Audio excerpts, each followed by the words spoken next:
Завсёды похвалёны всеми нами прославлёны, на святейших собраниях наш небесный представитель, будь завсёды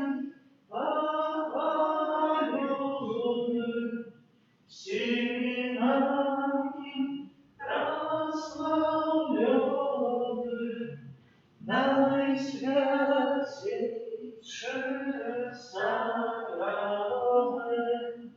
наш небесный представитель, будь завсёды похвалёны всеми нами прославлёны, наисвятейшее сакрамент, наш небесный представитель.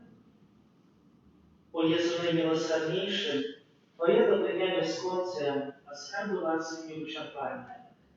Ja śmieszno wybierаю милосердности Твоей, яка понад все Твои справи.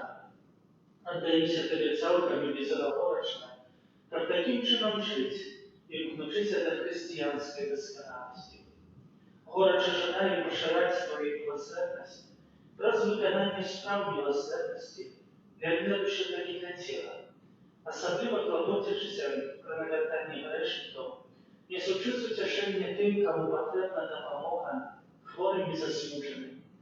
О Єзу, охопай мене від своєї власності, свою хвалу, і хоч часом я дрожу від страху, усвідомляючи свою слабость, але в той же час безмежно віру у Твою милосердність. Нехай же всі люди своє часово познають безконцю глибину Твоєї милосердності, довіряться